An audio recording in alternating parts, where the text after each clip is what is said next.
damnable racket of battle. Watch yourself. Even more of these crawling beasts are hiding in the underbrush. I'm Jolee Bindo. Follow me to my camp and we'll talk a bit. Don't start fawning just yet. I'm too old for it. I know a few things, but we can talk about it at my camp. Keep close. It's nearby under a log. Yeah, I live like some burrowing rodent. I fought the Sith. Now look at me. I'm sure you are, but you have to take time to listen. Really. You shouldn't try so hard to make new enemies. You don't want to be just another fool with a big impatient chip on their shoulder. That's a dark road, child. Circa Corporation was smart to put him in power. He's as good at destroying Wookiee culture as dropping corpses full of Ardroxian flu. Will you work for him or against him, I wonder? I will be interested to see. Sure. How's this? Think for yourself. I don't care for politics. I'm big on letting people figure things out for themselves. Wait, slow down. I have to ask something of you. Well, welcome to my home, such as it is. Pull up a stump and be comfortable. We should discuss a few things. Don't coddle me, child. I'm neither a Jedi nor your master. I'm just an old man that's been lost in the woods for far too long. My days of glory are behind me, but perhaps there is something I can do for you. You must have questions. What is there to tell? Jolee Bindo is the crazy old man in the dangerous woods. I'm content with the impression I give.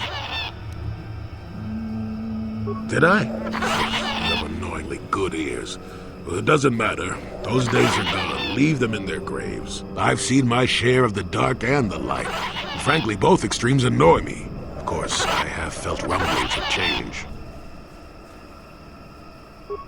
And it makes you think I may have the taint of the dark side in me, doesn't it? Ooh. Is that what you're wondering, huh? Ooh. I can feel the power of the Force within you, old man. But I do not sense the taint of the dark side. I think you are a servant of the light, despite what you claim. Well, I assure you, I see more gray than dark or light. I'm just a stubborn old man, tired of the foolishness of others. Why? Don't you like what I've done with the place? The creatures here aren't any more treacherous than elsewhere. Yes, among the Wookiees. Intriguing creatures. I like that they have little patience for bureaucrats. But of course, even here there are hidden things that manipulate. Maddened with grief, perhaps, but not crazed, I helped him pass to the lower forest where only a Wookiee could follow. Some other matters will determine if you can follow. There is a barrier that, well, we'll talk of that more in a moment. Fine, just be brief. Now, why would you be asking about that, Don't answer. I knew that had to be why you were here. The problems of a few Wookiees don't amount to anything before the concerns of the Jedi. No, you are here for the map. Kashyyyk is an interesting place, more so than anyone suspects. If Circa Corporation knew, the planet would be a strip mine. The Wookiees have their legends that they were not always here. But it is more than that. The trees themselves are strangers. What I'm saying is that there are literally walls in your way, and you won't find what you need without my help. And my help has a price. You must do a task for me, and then allow me to join with you. I will then remove certain barriers in your path.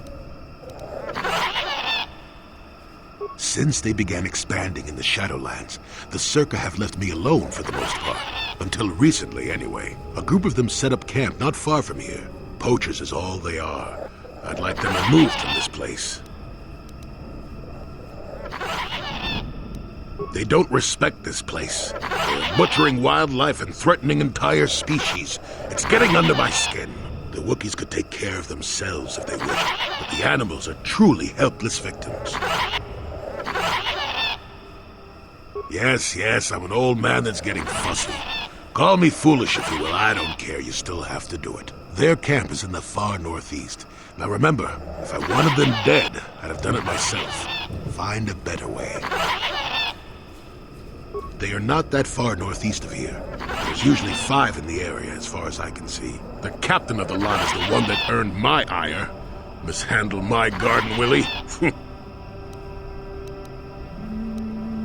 Don't talk back to your elders, child. Look, they know me quite well, and are always on alert when I approach. The only way I could get rid of them would be violence, which would eventually lead to trouble for the Wookiees. I want them gone, but with as little fuss as possible. They have already caused enough trouble as it is.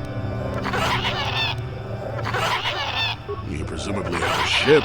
I've seen all I wish to here. Isn't that enough? I mean, I'm really sick of the trees. And perhaps your destiny might show me something new. You never know. Good. Return to me here and we'll see how you have done. Shoot! Shoot! Yes, I heard the fuss of it. I told you I wanted a non-violent solution, and I had my reasons for it. You should have thought about that. Circa Corporation will find the bodies and blame the Wookiees. This may cause more troops to be deployed. That means more disruption. I'm not pleased, but what's done is done. I'm not here to judge you. Hopefully you'll take care of that yourself. Well, you're pretty much right, really. Truth be known, I won't judge how you fared. As long as you can live with yourself! Was that convincing? It's been a while since I've been in the company of someone that needed that kind of babysitting. A good teacher, and I'm not saying that I am one, but a good teacher doesn't mash a book in a student's face shouting, "Learn this bit here." If you can't look at the situation for yourself and see the logic behind my way of doing things, you're not the type to understand me anyway. Besides, you're a little old for that master-student fuss, aren't you? I know I am. Yes, of course. Let's get moving. I noticed the old path some time ago. You probably wouldn't have found them on your own. There's also a Zerka repulsor field blocking the way, past the poacher camp in the east. I saw it when it was installed, so I know how to pass it. And on the other side, ancient answers. And perhaps a Wookiee you were seeking. I hope he's in the mood for visitors. Got something on your mind, do you? Oh, I get it. Let's play with the old man's head, is it? He's half senile. He'll forget I said anything. Wait, well, what was this about anyway? You got yourself a fast little ship? I'd forgotten what engine sounded like. The closest thing to that on Kashyyyk is an uller in mating season. Oh, frightful. Or it could be for the free food. What's the gunk that comes out of the synthesizer on this bucket anyway? Do you never clean the darn thing?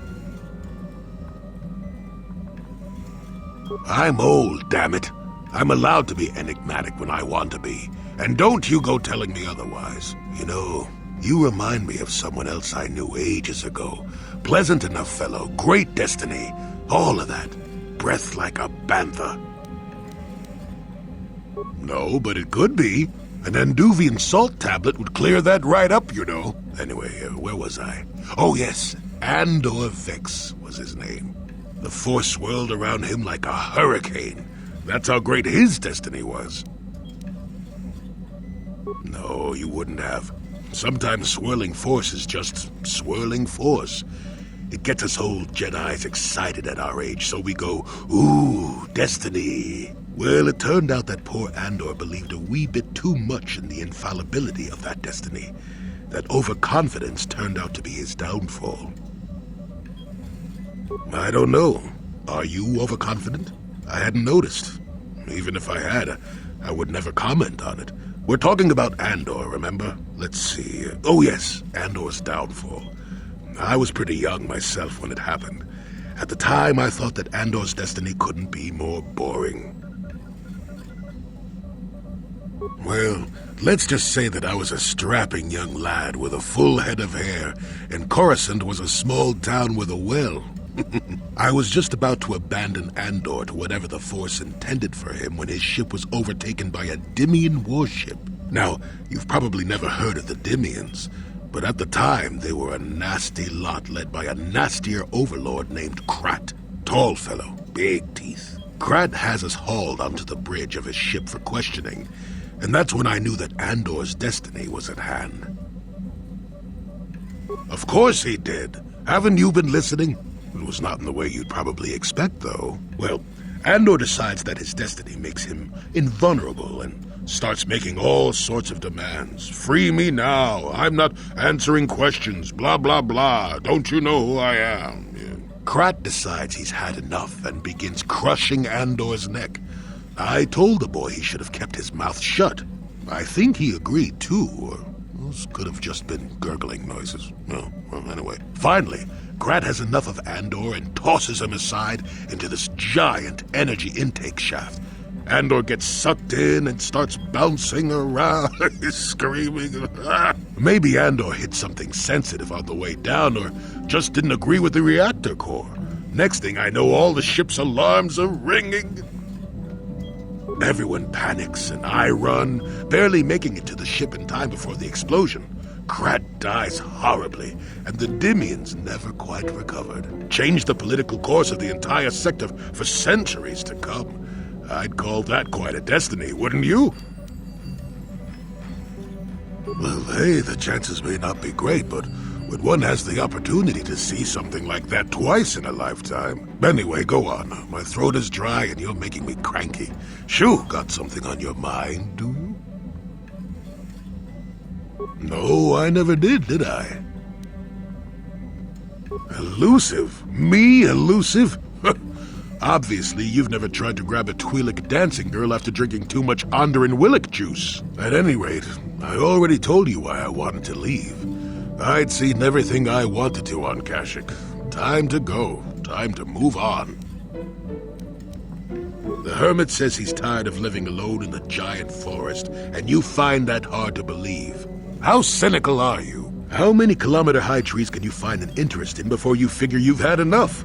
I'd bet you can't be bothered to stay in one room for more than 15 minutes. And then there's all the critters in the Shadowlands. I'm just happy to be back in space, doing something new. Is that too much to ask? You got a smart mouth on you there, you know that? If others could talk, they'd sound like that. I'll admit, for all its flaws, Kashyyyk was home enough. But when you came along and I saw the destiny you had before you, I couldn't help but be intrigued. Of course not. Weren't you listening last time? I can see that you have a destiny before you, but the details are far from clear. In fact, everything about you that I can see is odd. Slightly off, as if my eyes are trying to trick me. Something is very dark about you. But, I'm sure you don't need to hear my ruminations. You've probably got enough nosy Jedi offering you one opinion after another to make you sick. Your future will come of its own accord, trust me. Sometimes navel-gazing at it doesn't get you anywhere. I wouldn't worry about it too much if I were you. You remind me a bit of Nomi. And that can't be all bad. Nomi Sunrider. She came late to the Force, just as you have, and became one of the greatest Jedi ever. Oh, fine lass. Whether you'll follow the same path remains to be seen. For one thing, we'll never get anywhere if you stand around chatting up old men all day. Nonsense. Have I ever refused to help you when you asked? How confused can one person be anyway? One thing I will say is that this little escapade does remind me a bit of my adventuring days before the war. Those were exciting times. Or at least it would remind me of those times if we didn't stand around. What's keeping you? You're too young to be so talkative. Shoo! Got something on your mind, do you? Did I say that? Strange the tricks memory plays on you when you get older. Didn't I say that my past was my affair? You don't see me poking and prodding you with questions, do you?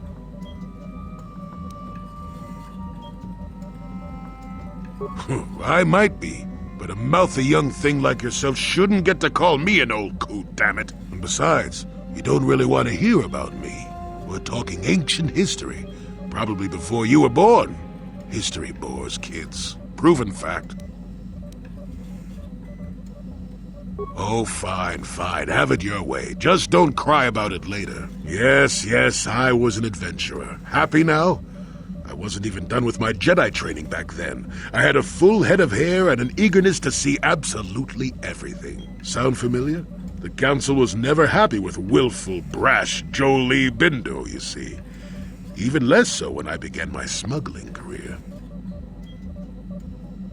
Don't look at me like that, damn it. I wasn't always the wrinkled coot I am now, you know. I can still fight, too. So wipe off that smirk I see there. At the time, the Yukata system was interdicted by its own king. He preferred to keep his people starving and poor, all the better to oppress them. The Senate was trying to negotiate a peace, but they were getting nowhere as usual. I decided I wasn't going to wait. I found myself a ship and a partner, and we began smuggling food and supplies to the Yukata citizenry through the blockade. Oh, it was. I was a half-decent pilot in those days, and with the Force guiding me, we made it through some tough spots nobody else would have. Pilot, smuggler, several other things too. Or did you suppose I was always a crotchety hermit? Well, we didn't buy all the equipment per se. Some were happy to donate goods. Some we just knew had more than they could use. Stole is such a harsh word. They would have donated those goods readily enough if they were compassionate. I considered it a tax on the greedy. We only got caught once. A lone Yukatish frigate shot us down and forced a crash landing. I thought the Force had abandoned me, as I remember. Well, as it happens, getting shot down turned out to be very fortunate. That day was the day Well, that was the day I met my wife. You know another way to get a wife? But yes, that's when I met her. If it's all the same to you, I'd prefer to stop talking now. My mouth is starting to draw flies. Got something on your mind, do you? I don't want to talk about that. Yes, you do. You may mean well enough, but my private affairs are just that, private. Let me tell you something. Once you've lived as many years as I have, you'll have yourself a long, long list of memories. If you're lucky, most of them will be good. If you're not, some will be bad. If you're really unlucky, some will be so bad you'll never want to be reminded of them again, ever. You'll go far away, to a place that doesn't hold any memories at all. And there you'll be happy just to forget and be forgotten.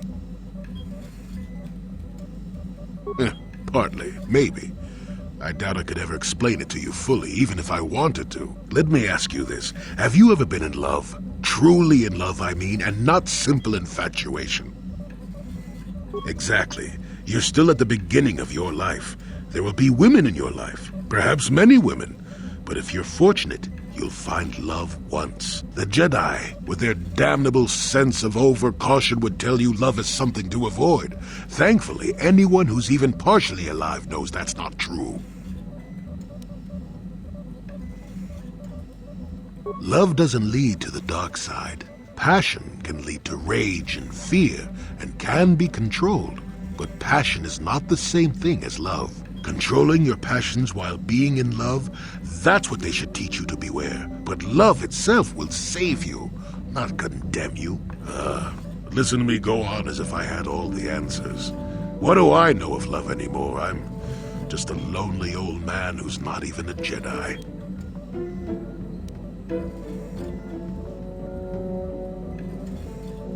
You do you? I wouldn't listen too closely. I'm no authority on anything. I just think that the greatest things in life shouldn't be avoided because they come with a few complications. Love causes pain, certainly. Inevitably, love is going to lead to as much sorrow and regret as it does joy. I suppose there are perfect, eternal loves out there, but I haven't seen any. And how do you deal with the bad part of love is what determines your character. What determines the dark side's hold over you.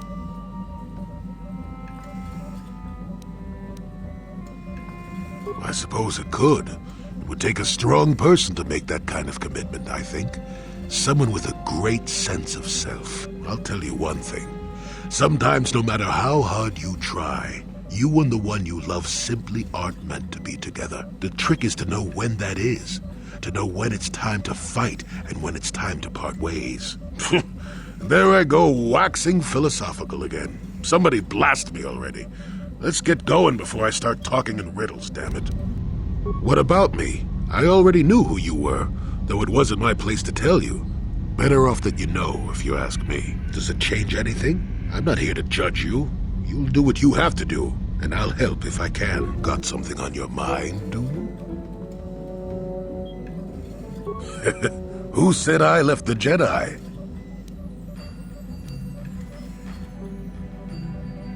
Well, technically I was only a Padawan. Not that that makes a difference to most, but as for the Order itself, no, I never left it. It left me.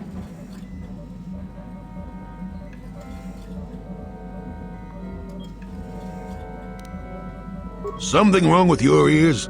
I thought folks only went deaf when they got to my age. I follow the Jedi way and use the Force, don't I?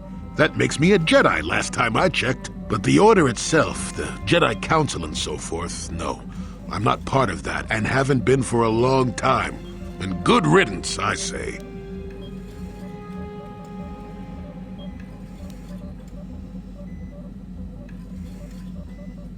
You know what I hate? Well, lots of things really, but I'm old and easily annoyed, but that's besides the point. What I really hate are how most people view the Jedi. Everyone thinks that the Jedi are perfect, that they can do no wrong.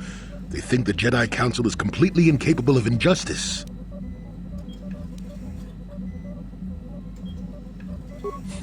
I guess you aren't as stupid as you sometimes act. No doubt you've been on the receiving end of Jedi justice at least once, eh? And I'm not even talking about how some of us fall to the dark side. No, that's plenty indication of our fallibility. But it's something else entirely. No, I'm talking about how more than often not, your average robe-wearing Jedi can try to do the right thing and still be completely wrong.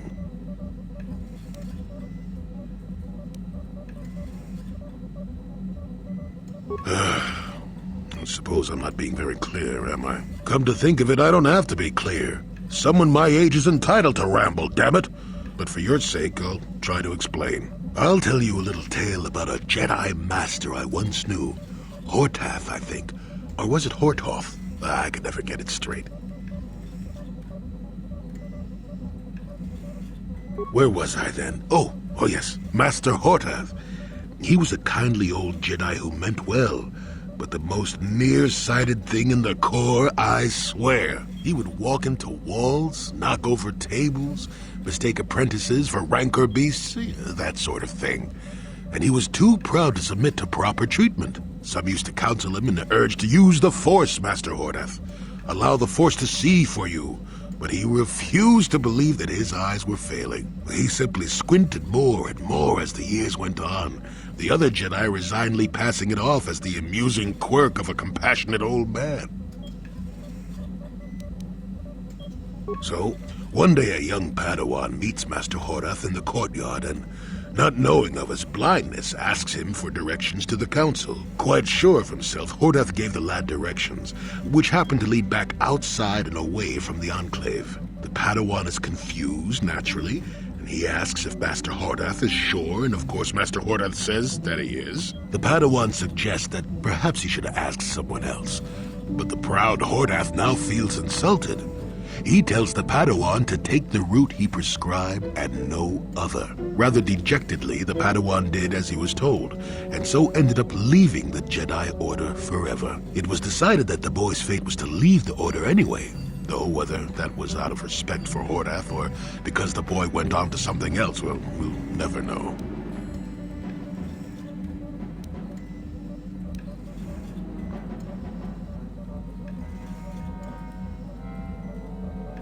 Not much.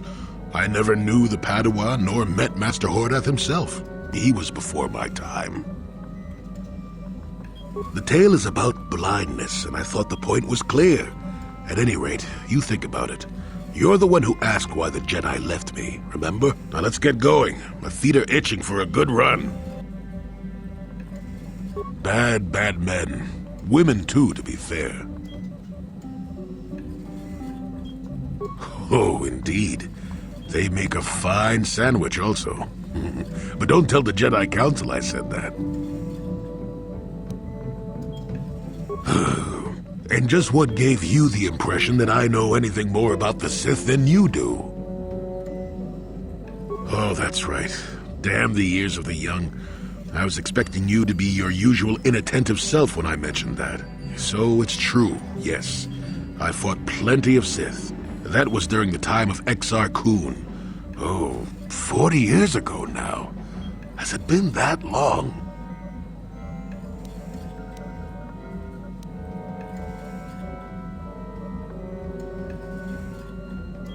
No, of course not. The Sith have come and gone for ages.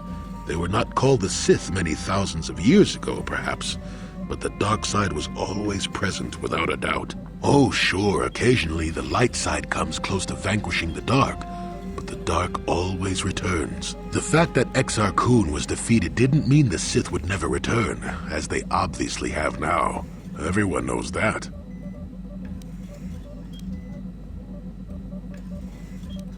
A Sith believes he commands the Force, but it is the dark side who commands him. You know this. There is little else I could truly add. Exar was a Jedi who was corrupted by ghosts of the old Sith, or so they say. He attempted to conquer the Republic and create a new golden age of the Sith. Better to say he was defeated, but essentially, yes. The victory did not come easily, however. That is not a pleasant time to remember. After Exar Kun fell to the dark side, he attempted to recruit other Jedi to his cause. What surprised us, what took us completely unprepared, was how utterly successful he was. Many Jedi joined him and became Sith themselves. Why they did, I will never truly know, but they did. Battle broke out throughout the Order, pupil against master. We fought ourselves. Yes, more than difficult. Next to impossible. How do you fight against someone you love? Puh, I dislike such memories. It leaves a taste in the mouth that... it is a sadness I thought I had put aside long ago. Ask me about the war some other time, just not now. I would prefer to be by myself for now. Got something on your mind, do you? Not particularly. I suppose you're going to nag me until I cough it up, aren't you? Nothing is private anymore, it looks like. There's no escaping it, I guess. So be it. My wife's name was Neyama. She was the Yukatis enforcer who shot me out of the sky, if you remember. My wife had plenty to do with the war. Upon meeting her, I knew right away that she was strong in the Force. That's why she was able to shoot me down. Neyama was a marvel of a woman. Fiery, determined, smart. She dragged me to the capital and foiled 3 of my attempts to escape prison. Oh, and that body. Well, yes, that. Needless to say, I eventually won her over. That was after I kidnapped her upon being broken out of the Yukatis prison, mind you. But, that's another story entirely. At any rate, I wanted to train her in the Jedi way. The Council refused my request, naturally. I was still a Padawan at the time. I was an experienced Padawan, surely, but not yet ready to be a full Jedi, and certainly not ready to train another, especially not one so old as my wife.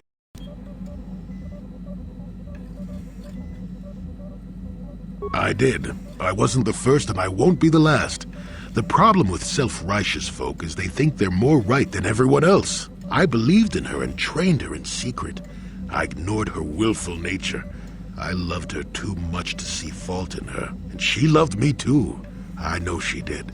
At the time, our love was a shared bliss, better than anything I had known before or since. Exar Kun is what happened. Neyama was inspired by Exar's promises of a new golden age. She wanted to join him. She came to me, pleading with me to throw aside what she called the decrepit trappings of the Jedi, to join her in Exar's war.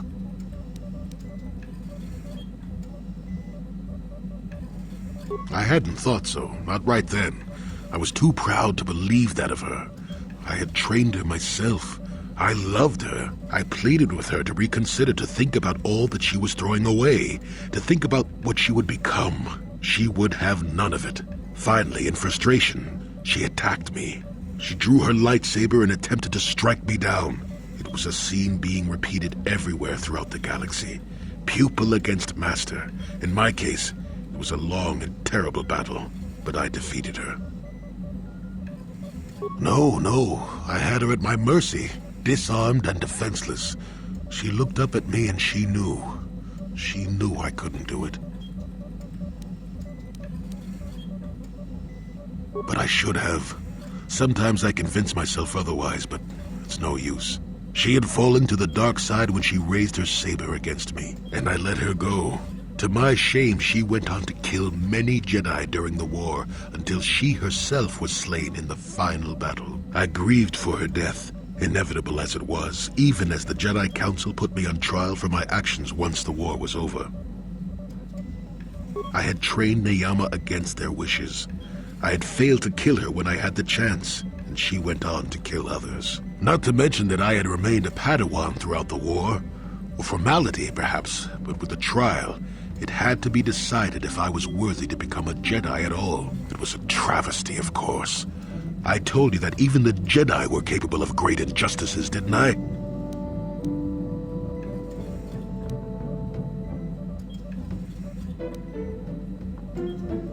Not at all. They found me innocent, even though I deserved every punishment and more.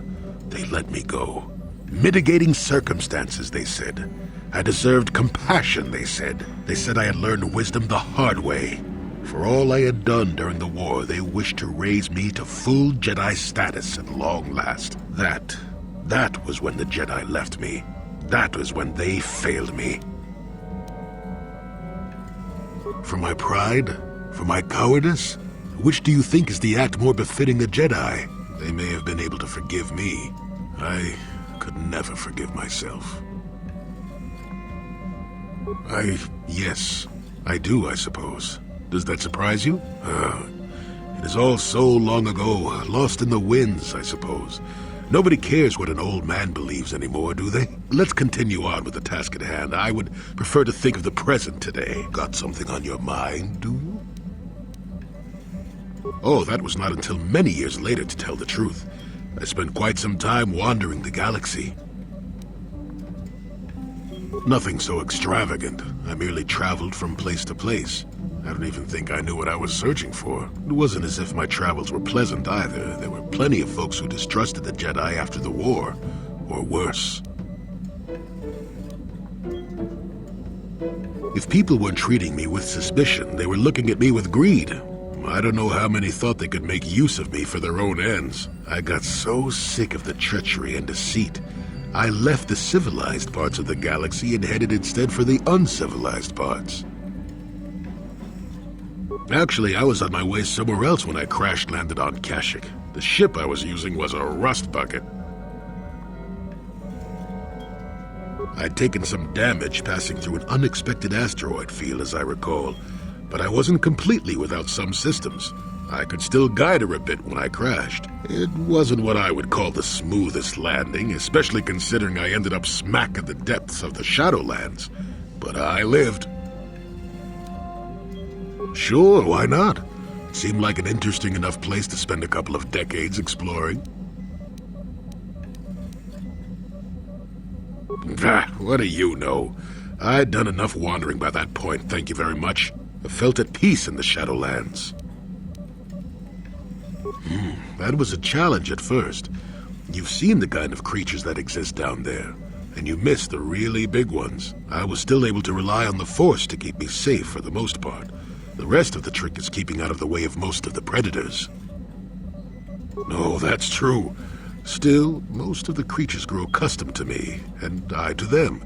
At least none of them ever heard of a Jedi. Oh, they did at first, oh yes. I can't say I was overly pleased to encounter a group of indigenous giant carpets either, I can assure you of that. Well, that was after 2 decades of helping them. They certainly didn't trust me at first. When I could, I would assist a few young ones who would get lost in the Shadowlands or attacked unexpectedly by the wildlife. I must say, for a while there, the Wookiees actually thought I was some kind of benevolent forest god. Amusing, really. I set them straight eventually. Nonsense. I had no idea that's what they were thinking for a long time. I just thought they were being friendly neighbors, leaving fruit and such for me. Later, when I started to understand some of their grunting, I realized they would say prayers to the Hairless One before descending into the forest. Hairless One. I used to have plenty of hair, I tell you. Well, at any rate, it took a few bruises, but I set the record straight. I traveled to Rookwaro and met with the chieftain in front of everyone. Freyr swatted at me just to see if I was real or not. I was real, and while it was a light swat, Wookiees are terribly strong. I was knocked out cold for a day. The Wookiees all thought it was quite funny. At first, when the slavers took to hunting down lone Wookiees in the fringes of the Shadowlands, I did my best to divert them. Later, when Shundar made his deal, I didn't see any point. I wasn't here to save them from their own sad follies, after all. Not really. Kashyyyk is a place you can feel very small in. It felt good to devote my time to helping people and living simply.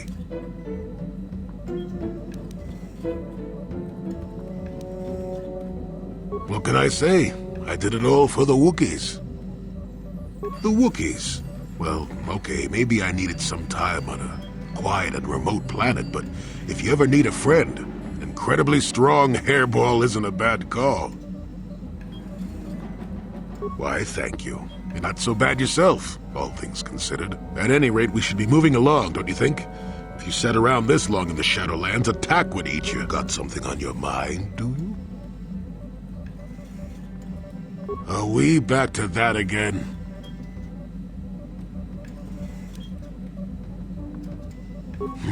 What's the best way for me to approach this?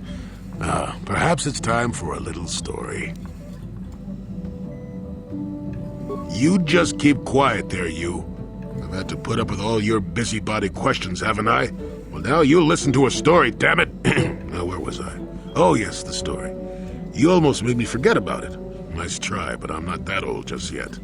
Now then, a young man sees a terribly venomous snake in his small village. Nervous, he watches the snake carefully until it leaves. The young man follows the snake into the forest. He clears the branches out of its path and helps it over obstacles. He even works to keep it fed. Shush! Many nights pass, and still the young man continues to follow the snake. He even follows it into the sands of the great desert. In the desert, the snake eventually grows hungry.